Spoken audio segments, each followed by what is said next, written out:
We're going live. It's always an experiment. As we are talking, hi, I'm Bob Brown. Welcome to B Cube Sunday morning. We are navigating through minor technical difficulties, and the question we ask right before I press go live is, what's the worst that could happen? And since I'm here with a bunch of riders from the 2 Hour Transport, which start off, I think you said, as a reading group, obviously people here could tell me what are some of the options for the worst thing that could happen. Um, and I don't know. But allow me to say welcome to B Cube Sunday morning. Karen G. Anderson has joined us, and she has brought Ramona Ridgewell. Ridgewell. Thank you, Ramona. And Keyan Bowers. Keyan. And okay, somebody says mute to type. Yes, okay. Now, that said, we're going to proceed as if there were no technical difficulties, because if you don't go forward, you're not doing much. And so I will welcome you guys. And Karen, thank you very much. Take her away. Hello. Welcome. It's Sunday morning. We're having a little bit of technical issues with Keyan, who may leave for a moment and then rejoin us, but everything will be fine. I'm really excited because Keyan and Ramona are from a group that I discovered back in like 2016 in Seattle. And they were putting together readings where people would go to this wonderfully eclectic cafe with lots of velvet paintings on the wall. And we'd go once a month and we would do readings. So I asked Ramona and Keyan to come today and talk a little bit about how that group has evolved and what some of their activities are. They're putting out books, they're doing online readings, they have a critique group, and I want to find out how they do it and how other people can maybe do some of that with them, and maybe talk a little bit about the brand new second anthology they've just put out. So welcome, Ramona, and tell us what you can about how 2 Hour Transport got founded, how it started, why it came into existence. Well, 2 Hour Transport was first started by Nicole Bade and Teresa Barker, and they were friends who went to an MFA program together, and they were doing a few other things too. They started a blog at one point, like 10 years ago. And they decided to start this reading series in July of 2015. And I didn't get to my first one. I didn't know about them until I think it was like March of 2016, when a friend who was guest reading invited me to come along to Cafe Racer. So after that, it went on at Cafe Racer just beautifully for many years. And in 2019, there was a little bit of a management change. One person decided they wanted to put their effort, Teresa decided to put their effort on other projects. And they decided to add members to the team. And that's when I joined. And I'm pretty sure Keyan joined then too. And then the pandemic hit. We could no longer be at Cafe Racer, but I don't think we even missed one meeting. We Really? Yeah, we immediately spun ourselves up on Zoom, and we've been doing it that way ever since. One of the amazing things to come out of being virtual, beyond safety for people who are immunocompromised or whatever, and don't want to get COVID in tight spaces in public, is that it's opened up the platform to people in other places and people who can't navigate places like Cafe Racer, where sometimes we'd end up upstairs and there was no way for some people to join us. So we really liked that aspect of it, and that's why we decided to just keep going virtual. We have people on the East Coast that join us now. We have people in California, all over the country, and then also from Canada, from New Zealand, even. And I think we've had people from Europe, but that's really a tough one, just time wise. Talk a little bit about what the format of a 2-hour transport is. If someone had never been there before, what would happen? This is held at night. Right. Yeah, we meet on the fourth Monday of each month at 6 o'clock Pacific time. And we ask, okay, so the first hour of the event is a 5-minute open mic, which gives anyone who's, joining us the opportunity to read a 5-minute piece aloud to a very accepting and supportive audience in a safe place. I mean, that's like the really important thing that we focus on is safety, and it was just to provide a safe place for people to read, especially people who'd never done it before. Are a lot of people reading like works in progress that have never been published? Yes. There's a lot of works in progress, and for that reason, we don't allow video. Well, we ask people not to record anything to preserve first publication rights for the people who are sharing early works, and that people will come and test out something, and then they might use the critique group, because we also have a critique group, to get more critique from it, because the reading is not a critique group in any sense. It's really just there to give people the opportunity to read, and for people to listen to authors that that they like. The second hour after the 5-minute open mic is we typically have 2 invited guest readers who read for 25 up to 25 minutes. I'm going to stop you for just a second because Keyan has joined us. Keyan, can you hear us? No, I don't think she can. Yeah, she can't hear us. Mm-hmm. That's very frustrating, because if I'm going to type while I talk, because Keyan is reading my typing. Keyan is another person on the management team, and also actually Karen is. She hasn't shared that, and Nicole is or Nib is still with us. So and then the other person who works with us is our magnificent host, Ellie, who just does a fabulous job managing the readings. How's Keyan doing? I told Keyan that if she opens another browser window on Facebook, she'd be able to hear us, but the lag would drive her crazy. Yeah. This is frustrating. I'm Keyan, I'm really sorry. I apologize.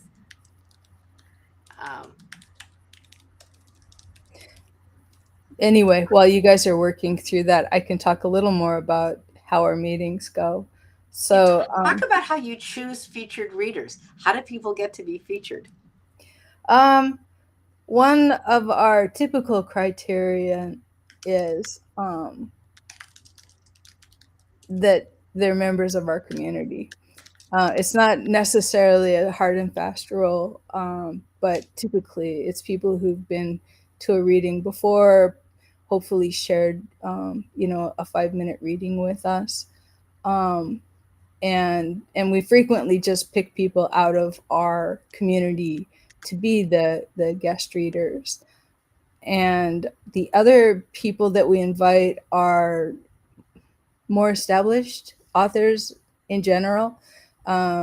We frequently get people like Eileen Gunn and Nisi Shaw who read for us, which is really exciting. And we've invited people from, well, this past year we had two young startup authors who have been picked up by Neon Hemlock Press. So it just depends, and but mostly if you come join the community, and especially if you ask, we'll try to squeeze you in as a guest reader.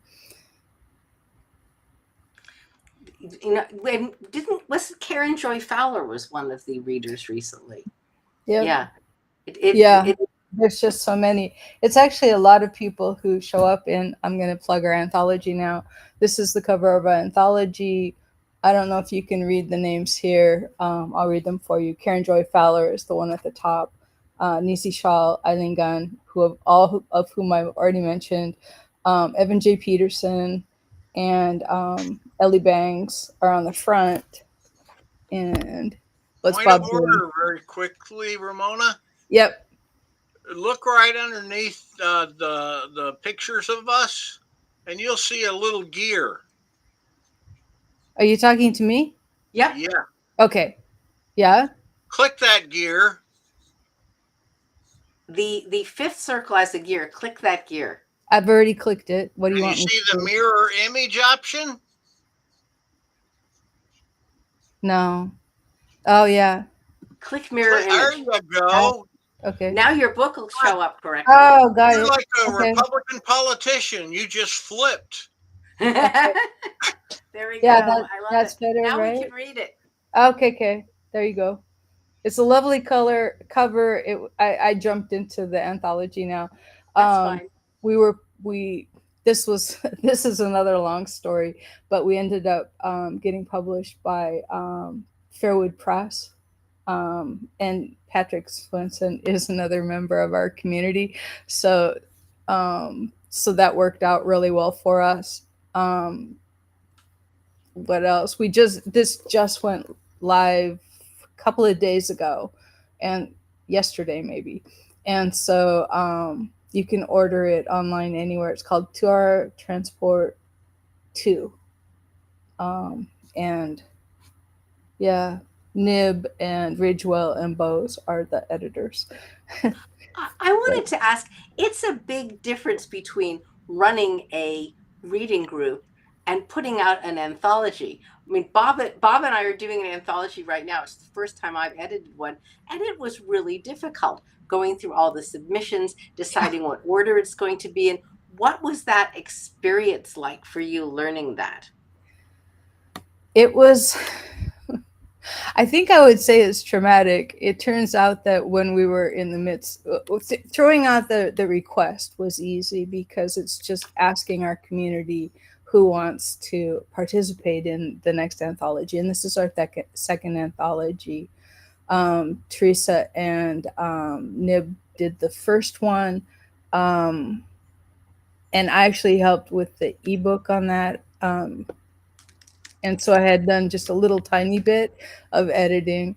But yeah, right when we were getting to doing the editing and figuring out how to publish it and all of that, Nib also dropped off the management team, and Teresa did. And I think I don't know if there was someone, I think that was it. But then it left just Ken and me to do all of the editing and just all of the book formatting and finding, figuring out how to publish it. And they had chosen to do have a bank account that they were managing. Mm-hmm. And they were doing distributions when enough books got sold, which was just, the curve had come down. And so and I did not want to do that. And so I'm serious, I was just like, that's not something that I'm willing to take on. So that provided a huge challenge for Keyan and me, because we then made, I mean, that really pushed the choice to finding a publishing house to take us, and we approached many people before Patrick decided that he was willing to do that. Hey, I've got great news. Keyan has figured out a way to hear us by going to Facebook and listening to us there. So I'm going to ask her to talk a little bit about her experience with 2 Hour Transport and how she found out about it and how she joined it. Keyan, you ready to chat a little?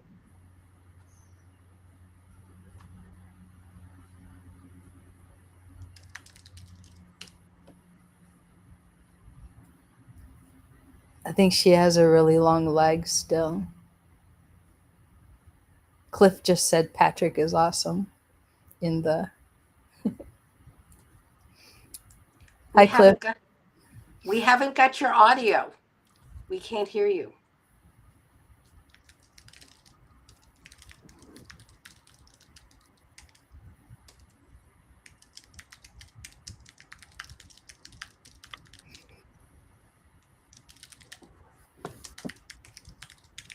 Hold on.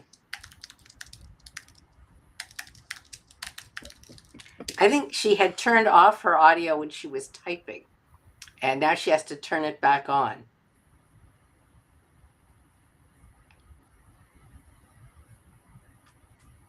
Nope. Oh, I'm so sorry that because I wanted to get Keyan's stuff in here. I'll let her.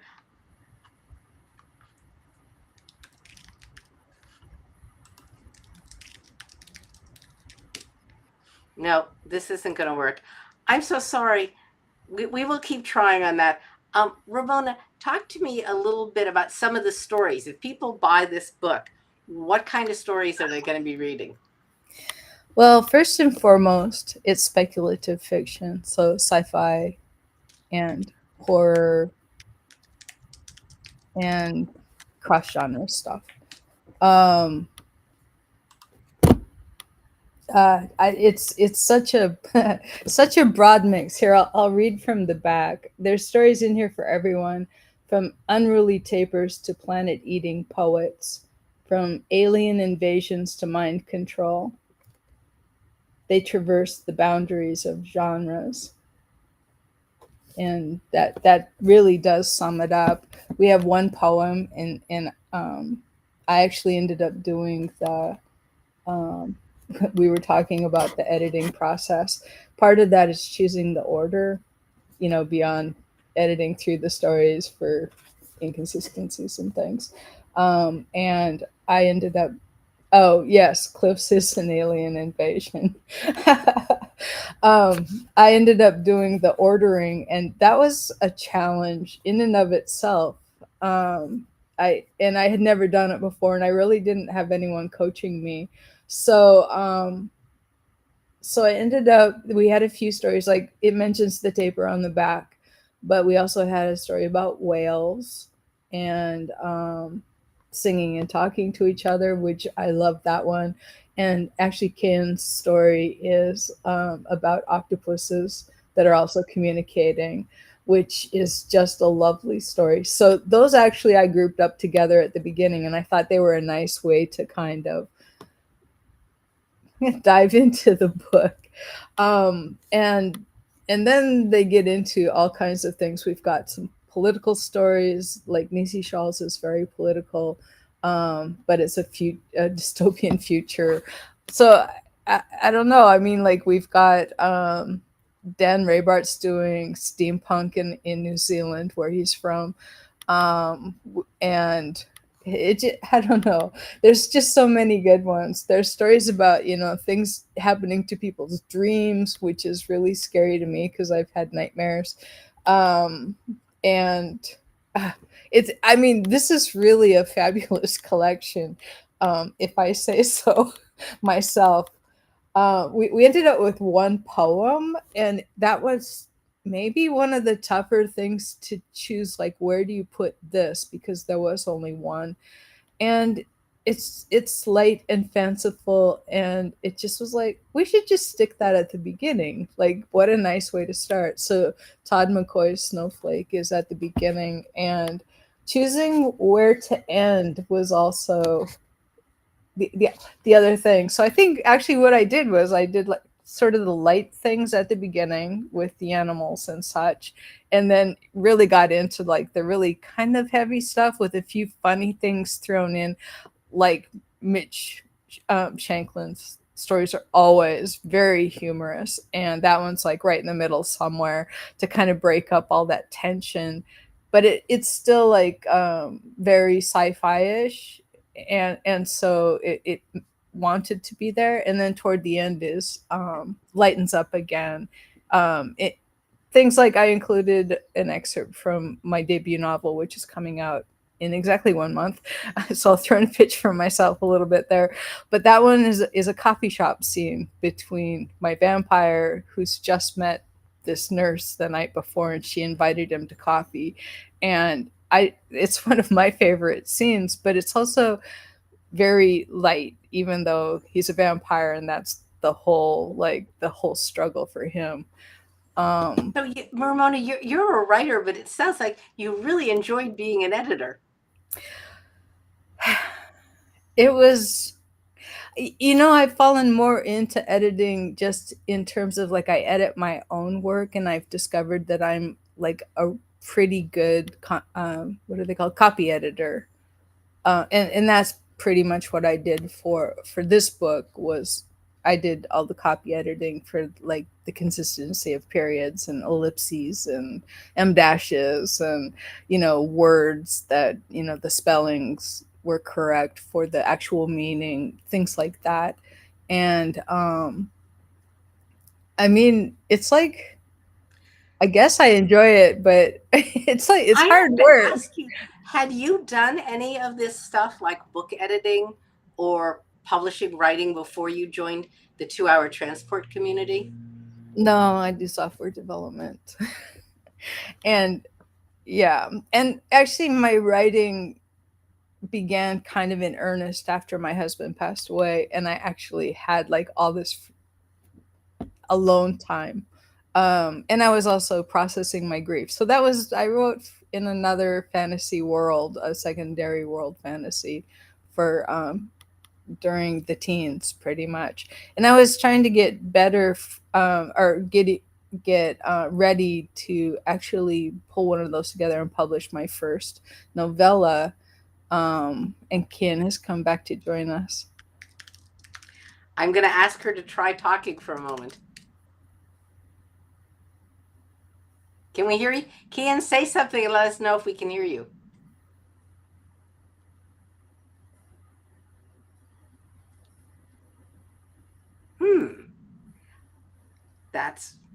This is very mysterious. So just to explain a little bit to the audience, we're using this is not Zoom. This is a program called Restream, which it operates similarly to Zoom, but it's Keyan, I think we're going to be able to hear you.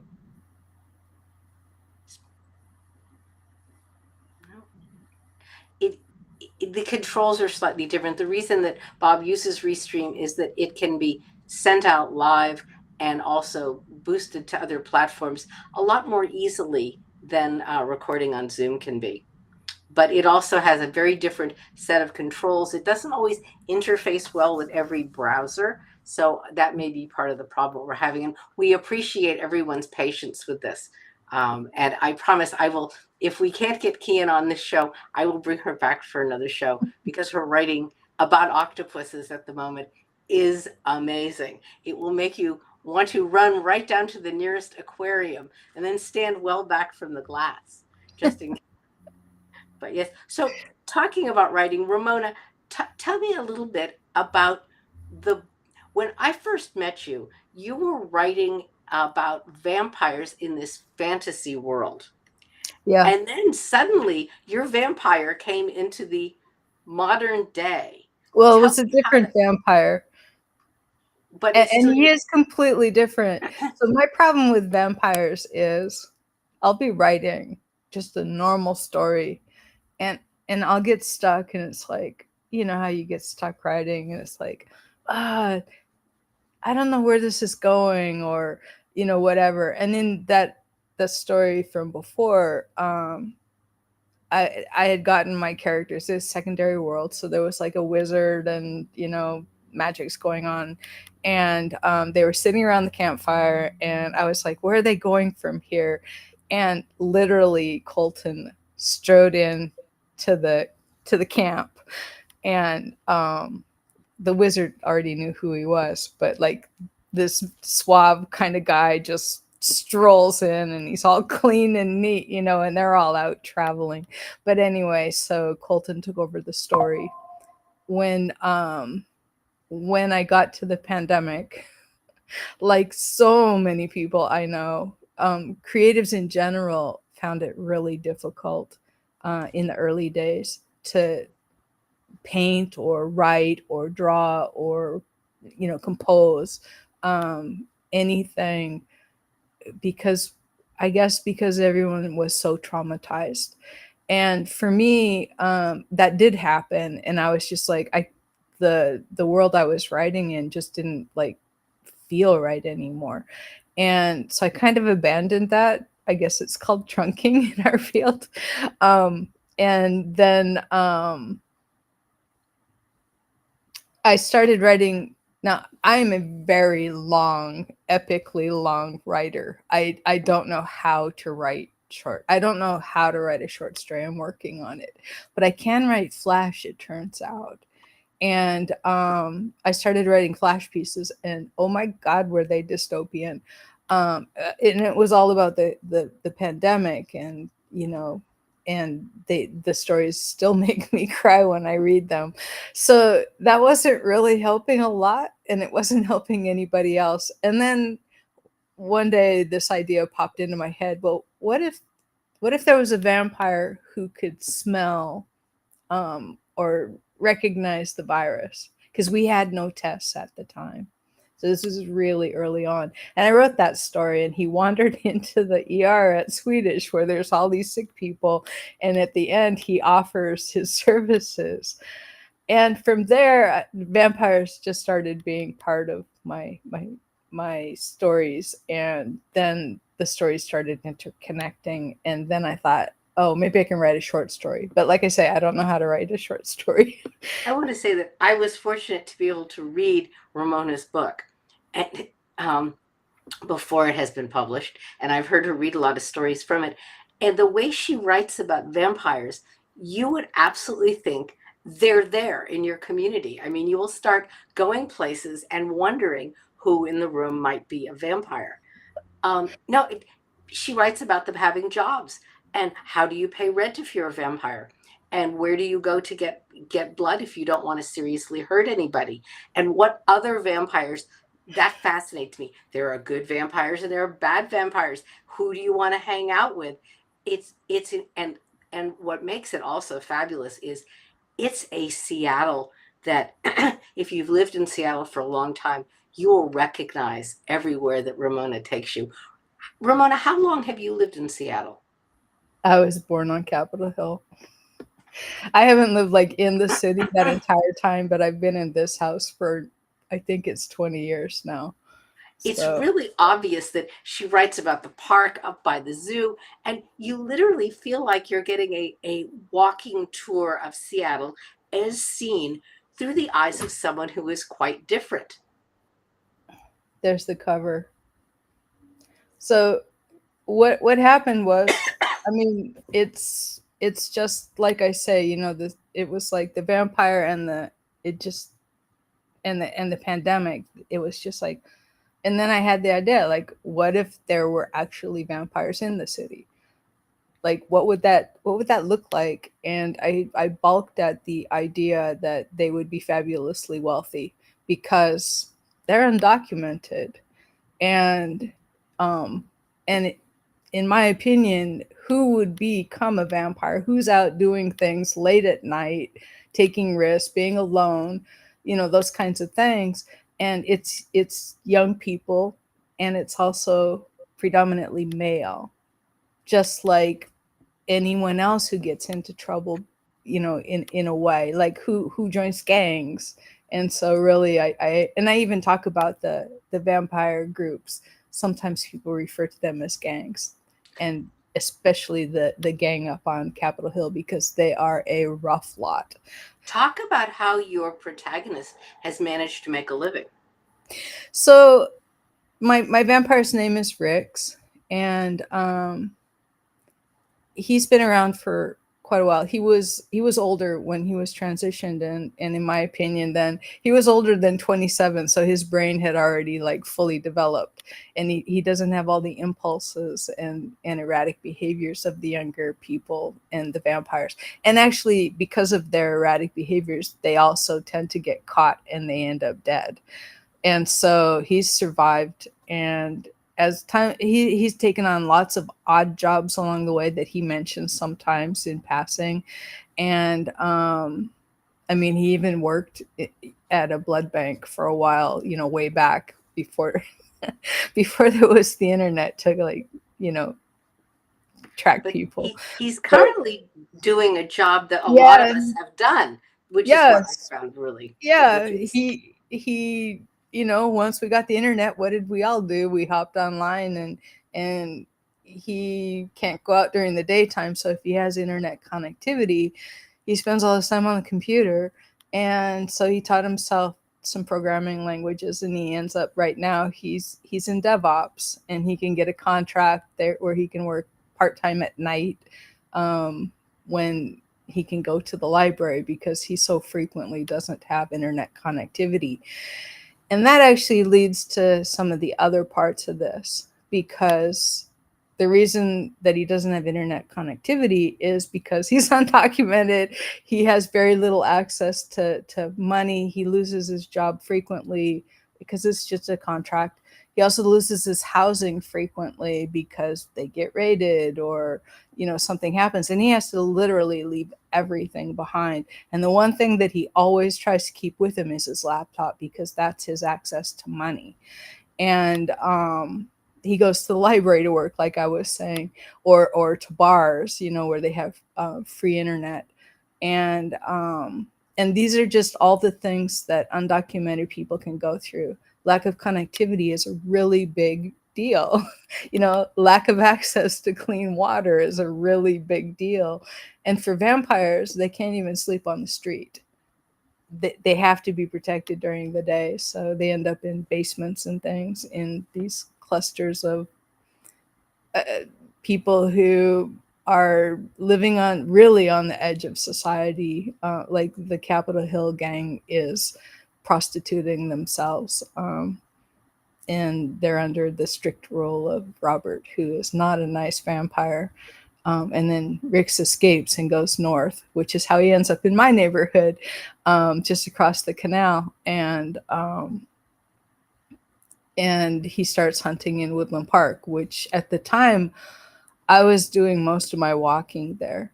And so, like, to describe the places, where he's hunting in the park was just really easy. And Capitol Hill's the same. I've spent so much time up there my entire life. So, like, especially in the Triangle, um, around Cal Anderson Park, which a lot of scenes in the book take place up around there too. So I really enjoyed all of the just walking around the city, and including like what I saw in the book. So it one of the things that it's been real interesting for me. I've been involved with 2 Hour Transport since 2016. Yeah. And it's been really fascinating to see writers like Ramona develop entire worlds over that been an 8-year period. People who came in with an idea and read some snippets, and now they have books out, and the short stories have been published. It's an incredibly exciting way to develop people, and writers really need community. There's just like, I think a lot of people would not have developed as well as they had without having this group of people that are genuinely interested in what you're doing and want to see things grow even further. Yeah. The 2 Hour Transport community has really I mean, just been a real blessing in my life, and just the community in general. But in terms of, oh, thank you. I just wanted to say that 2 Hour Transport has a reader I won't name who does the best readings, and his stories are fascinating. Don't say who this is, but we can't get him to publish anything. And I just want to urge people who are writing and are doing this creative stuff to start submitting this stuff to paying, but semi pro. So you generally start out with the people paying $1, 1 or 2 cents per word, and start submitting this stuff and getting published, because there are stories I have heard at 2 Hour Transport that just stick in my mind, but the authors are not getting them published. And it's so frustrating because a lot of times I read anthologies and magazines and I don't think the stories are that great. I think a lot of what, is being written in the wild is better, but it's hard for people to get their act together around publishing, which is what's going to transition me to get Ramona to talk a little bit about why 2 Hour Transport started a critique group. Oh, why did we start the group? Why did you start one?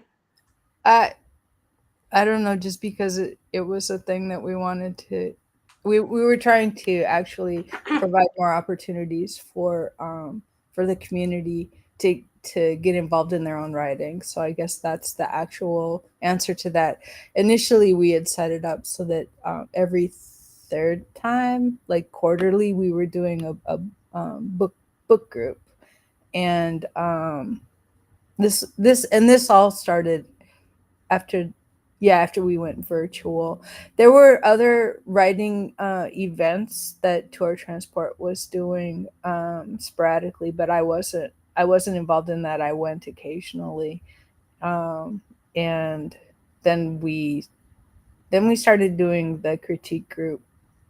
Yeah, so it was sometime after the pandemic started. um yeah, so that, and yeah, it's just everything about it is to try and build community around people's writing and How, encourage them how to do just what people you're talking join? about. Now, the critique group is online. How, if someone was interested in being a part of it, how would they get involved with it? Find out? Is there like um on our Slack? web page, which, oh, I didn't come with with many links, so I don't have the link. If someone can find that and drop it in the, Okay. yeah, um we have a way to join there somehow. Well, I think we have there's a Slack. So what if you go Well, to yeah, that gets you onto the Slack, if or you you go can to the just web page, contact us. there's a contact form, and yeah, just right Yeah, there.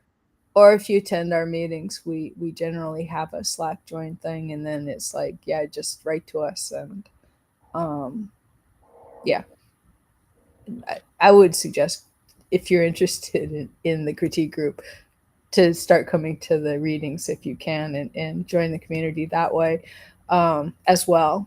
And yeah, the critique group, it's very small right now, but people are like, have, polished up their stuff and then send it out, and they've been published, at, all, all the time. Not me, though. I was going to mention that I am not a published, I haven't published anything like that.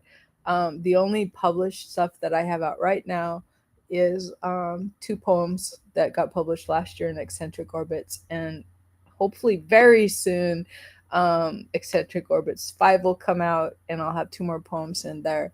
So yeah, I also do poetry. But And you're also published in the 2 Hour Transport well, anthology. that's true. Yeah, and that just came out yesterday. So yeah. So yeah, this is my year for getting published. But I haven't, I don't write short stories, and so that, it's really limiting, and it's an interesting thing, because when I listen to other people who write long form works, um, they kind of sound like me. Like, it's like, I really don't know how to write a short story. I'm working on it. But the problem, and I've recognized this in myself, is when I try to do that, it's like, yeah, but what about this and this and this, and the world just starts, you know, blowing up, and it's like I don't want to contain that. But then it ends up being a novella that ends up being a novel, and You're going to be able to answer a question that I write only short form. I've never written a novel. I've written about 100 short stories. And so when I go up to do a reading, I generally just read the first half of a short story. And it's easy. It's a short story. That's the first half of it. I tell people where they could find the second half. But when you have a novel, how do you find a 5 minute or a 10-minute segment of it? What are you looking for when you go up to do a reading? I I don't know how other people write. I'm a adventurous writer. I don't plot much. Um, Mostly, I just write what comes to me, what my characters tell me is going on in their lives, and I found that my writing tends to be very long chapters of very contained scenes. And I don't know if other people would just consider my scenes to be chapters. But this is the way I've structured my books. And so the scenes tend to be anywhere from the shortest ones might, I mean, like rarely would be less than 700 words. And it turns out that if it's around 700 words, then it's a 5 minute reading, somewhere in that ballpark for me, because I read about 150 words a minute is what I've figured out. So then it just means like, how do I get it down? If it's a thousand, if it's 1,000 word scene, then how do I, what do I leave out in order to get it down to 5 minutes or to 7 minutes or whatever? I've had to get it down to 3 minutes, and that's really, really hard for me. But hi, Kitty.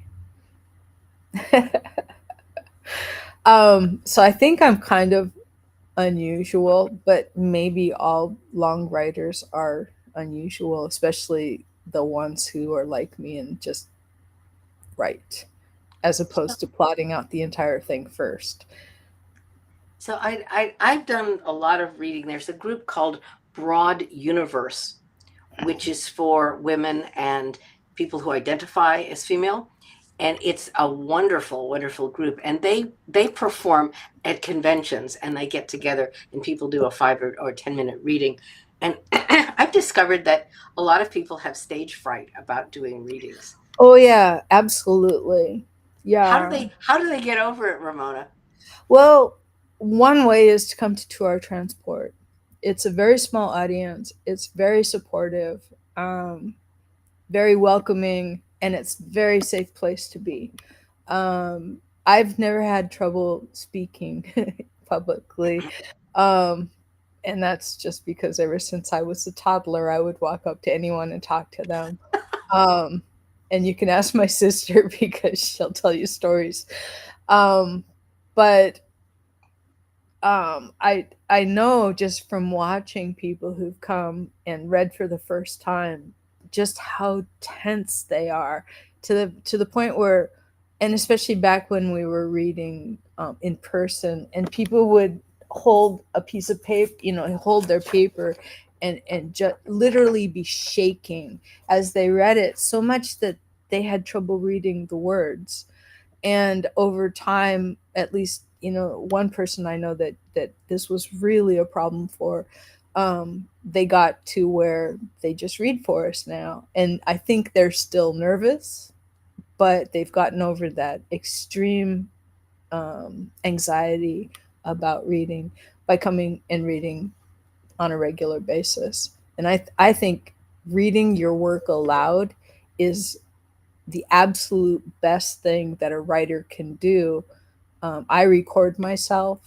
I listen to my stories too, using the audio accessibility tools on my phone.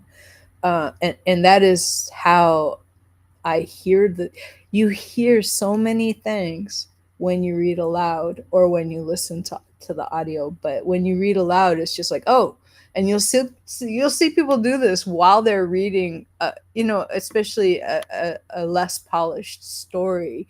They'll be reading along and they'll just stop, and it's like they're like, oh no, that's not quite right. And so if they had done that, if they'd practiced before they came, they probably would have caught that and changed it, and just use it as an editing tool.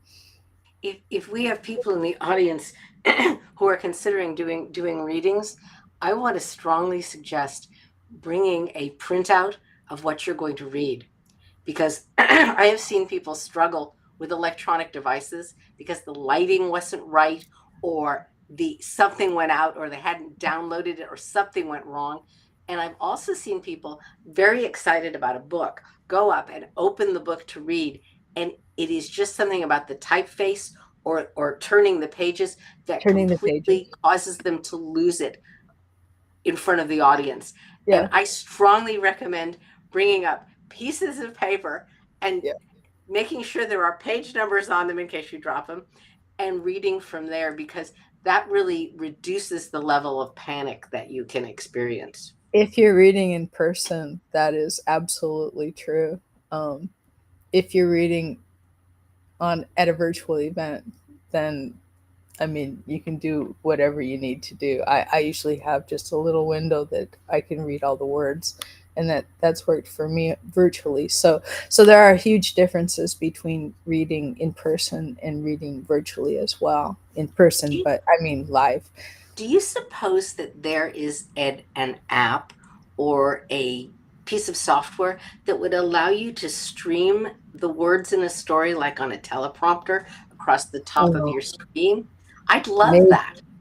I don't think I would, but it's an idea. It's an idea. Yeah, maybe there's something, but but yeah, I'll relate. I read out of my book for the first time, and I was reading, and I turned the page, and two pages stuck together, and Yeah. yeah, and it was just like, and then I was confused, and then I'm trying to get the pages apart, and we're on a timer. This was at 2 hour transport, and I'm like, oh shoot, and I only had a few more words, and I knew it because when I turned the page and it was a whole page of text, So I was very confused. 2 hour transport uses timers for each reading, whether you are doing a 5 minute or featured readers are like what, 20, 25 25, minutes. yeah, And we have had readers get so wrapped up in what they're doing that they just don't get any of the clues when you're trying to stop them. yeah. And it's cute because they are so wrapped up in the story, they are just there. And we have been able to stop them, but it's always amusing. Yeah, I think that's another part of becoming more comfortable reading aloud, is that you don't have to stay completely focused on what you're reading in order to get through the performance. That you are capable of looking away, making eye contact with your audience, which means looking at the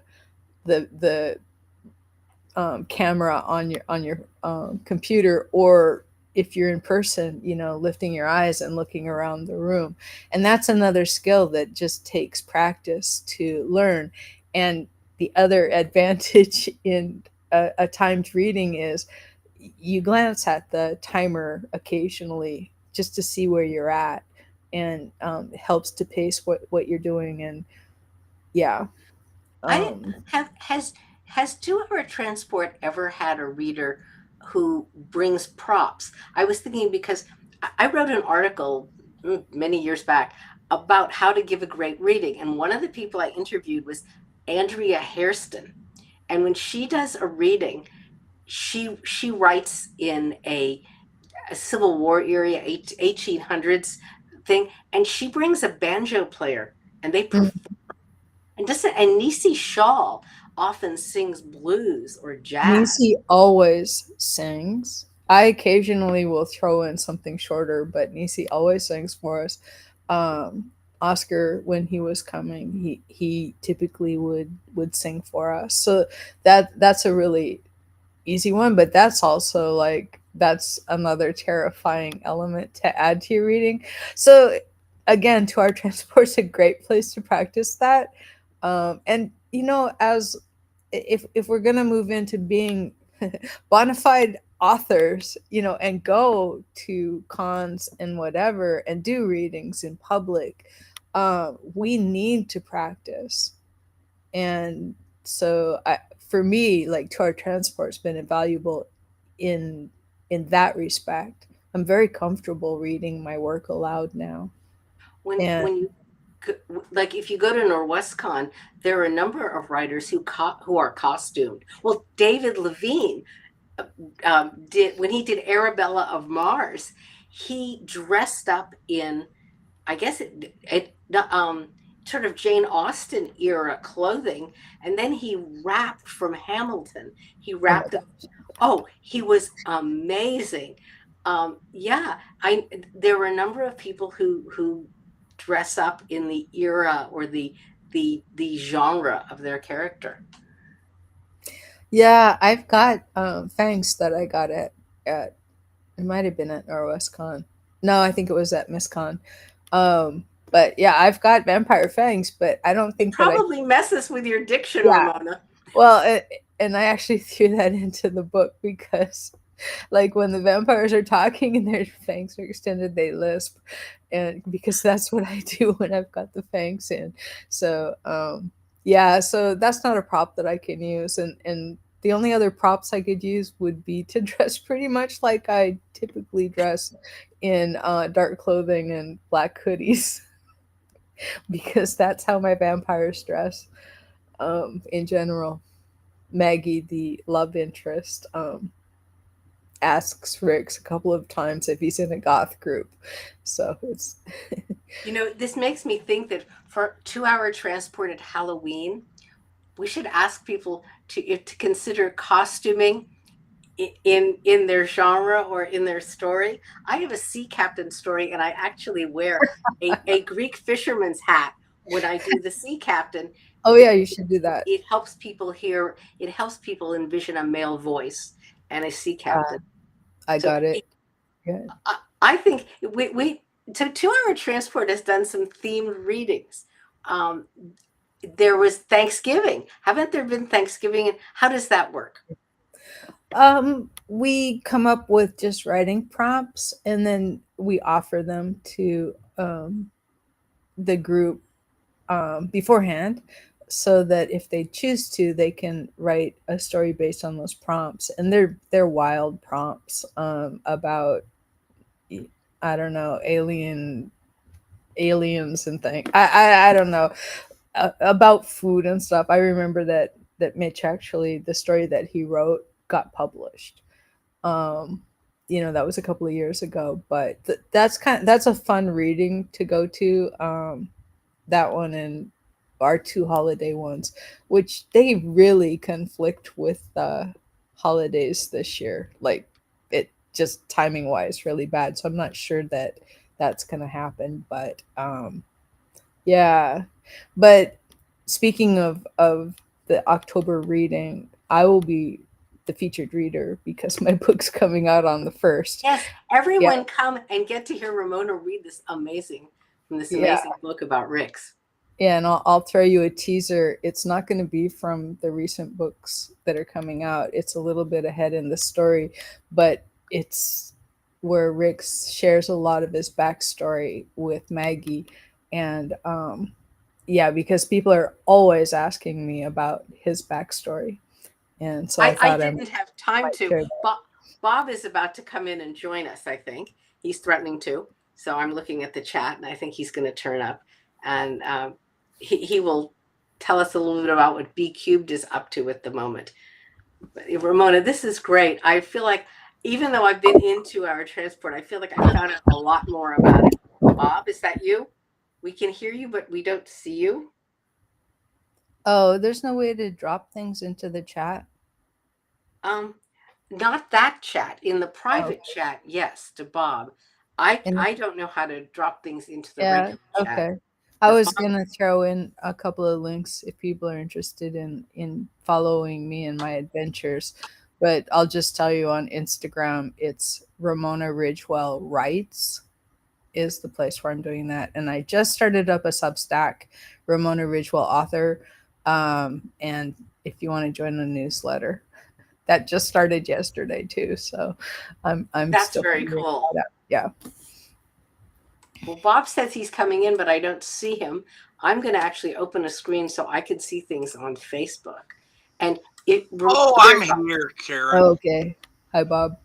I just and hi guys. You all did. That was really interesting. I apologize. I forgot to turn your chat on so that you could see all the comments.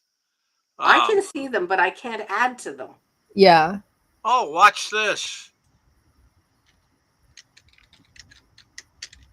Bob's doing magic. Yeah. How did you do this? I can't do it. There's an R down there by type messages at the very bottom of the chat. I'm not seeing it. In the private chat? No, the public chat. Oh, no, it's not. I don't have that either. It says messages. I guess all I can say is neener. Yes, it just says messages from audience will display here. Can you drop those in the chat then that I just put in the private chat? Yeah. Now you can also go over to Facebook and chat there and include chat. Bob, she put some in the private chat. Ramona put the links. If you could throw those into the public chat. So Cliff and Susan and Cheryl and Sable. And I won't even say neener.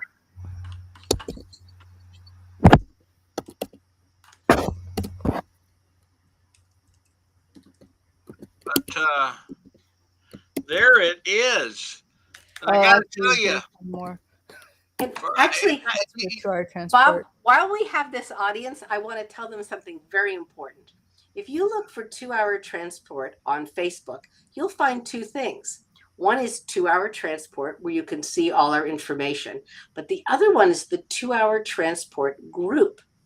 And if you want to attend our online sessions, you need to join the 2-Hour Transport group. It's something that we've set up to give us a little bit more security. We got visited by some really unpleasant trolls on Zoom.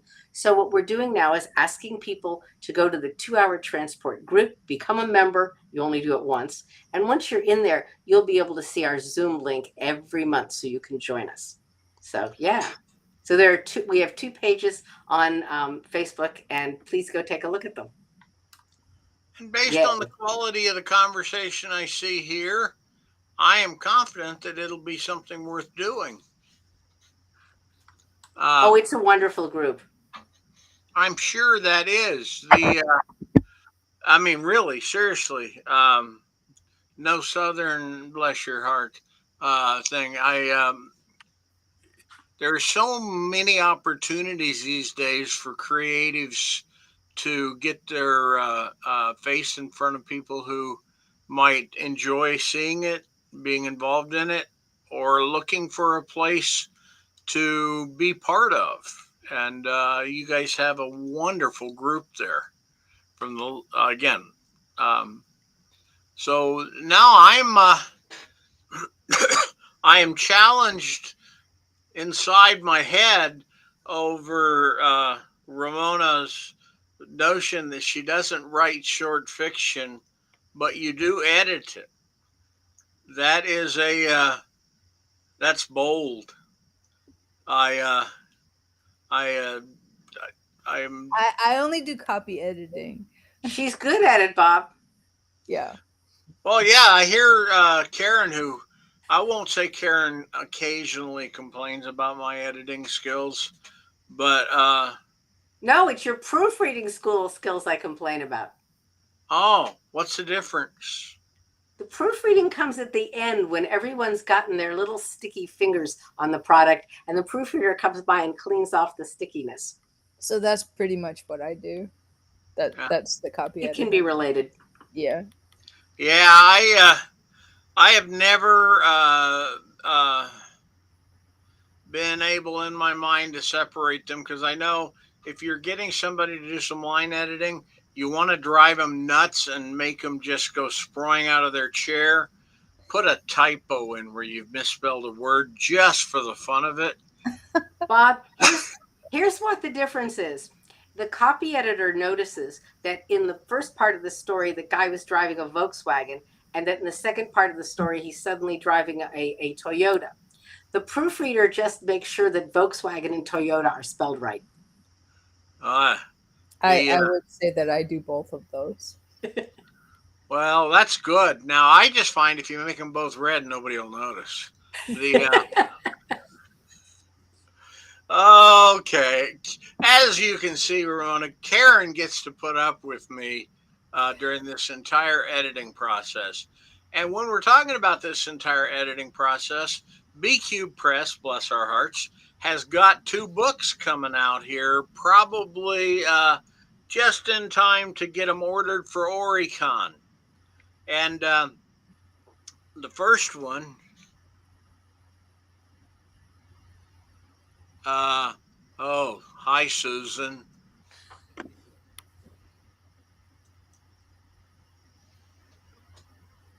Uh, I was picking the Susan Omberg Carroll.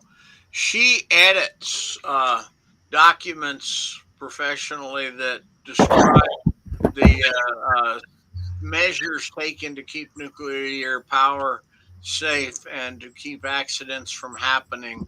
So she's got to be very precise and very good. And yeah, it's scary to have her look at my stuff sometimes. But when we worked together, she was invaluable. Um, but anyhow, where we're back to is that we've got Scott's Planet, a planet where corporate America will get you addicted to a process like living outdoors or living in a nice place, and then say, oh, heck, we're not making enough money off you and pulling the plug on the platform. Now, it's not anything like Firefly, where they pulled the plug on the platform, but it's just as bitter. But we have fun with that book, and we've been working on it for a couple years now. And I've got 12 stories that are all edited. It's just a matter of getting them into the book. And that's why I'm so confident we're going to get there.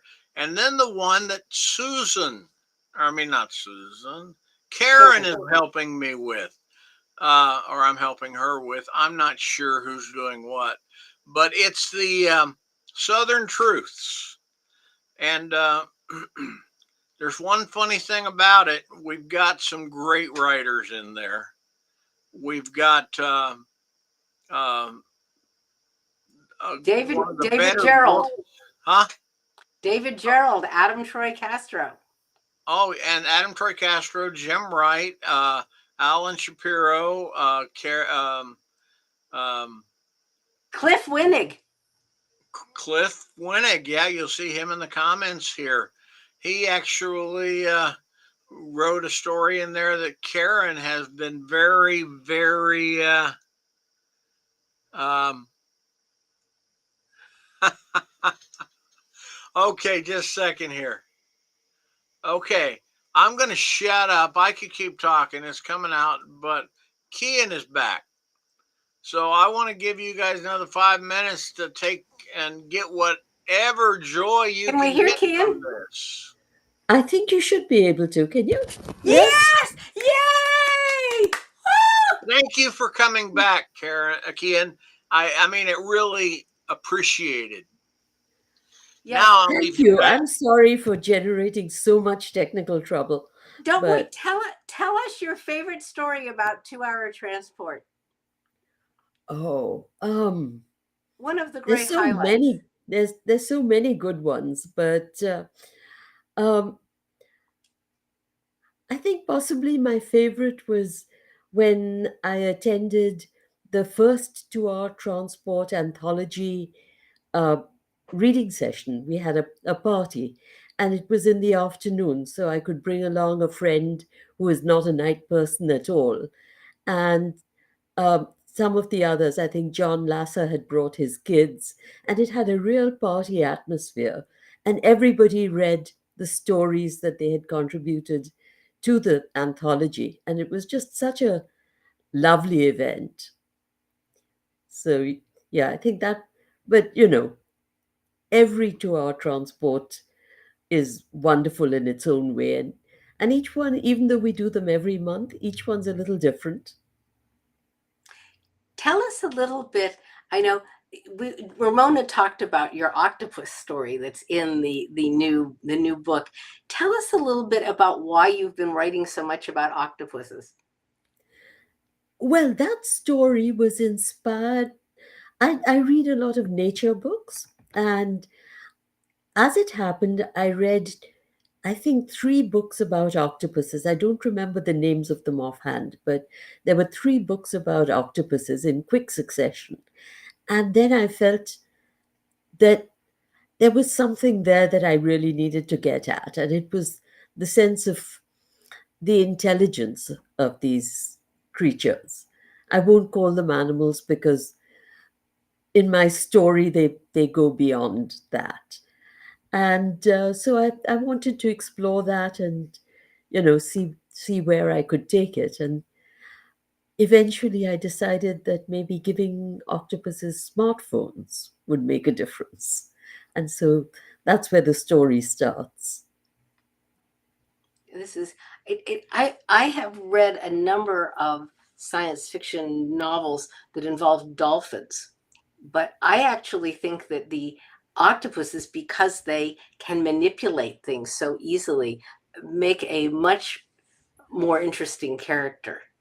The dolphins are talking a lot, but Mhm. your octopuses are starting to do really strange things with the phones.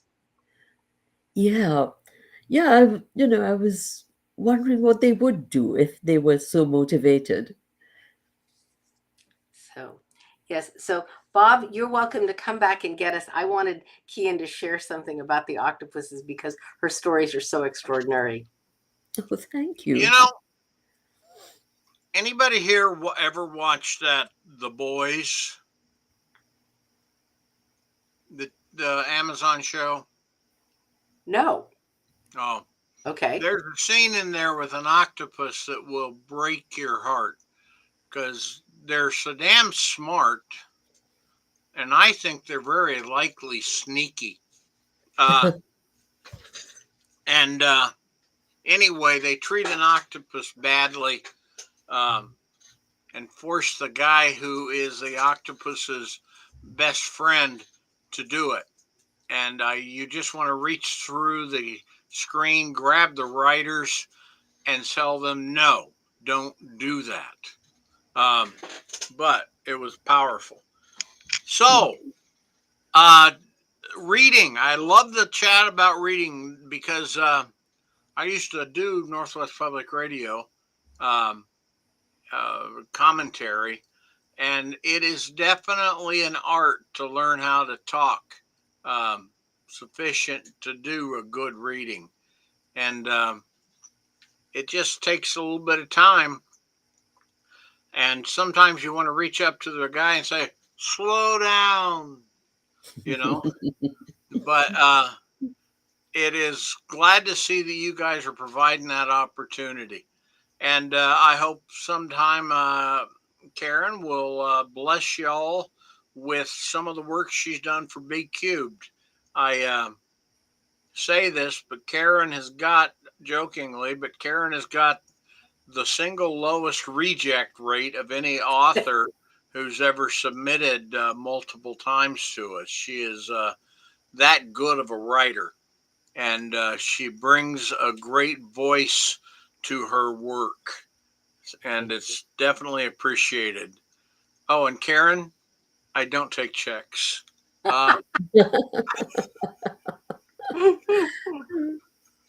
But But he probably does write blurbs. So if I get to do a story collection, I'll have him blurb it. well, I just know that it's a pleasure having you on the team, and it's a pleasure listening to this podcast this morning where you guys were going through it. And Keyan, I'm so sorry that things didn't work out. Uh, and I think, Karen, you've got a couple of folks here that I look forward to seeing again. Um, and it'll be good. So that said, it's goodbye from B Cube Press. Goodbye, everybody. Thank you Y'all for coming. Y'all Thanks come for back having now. us.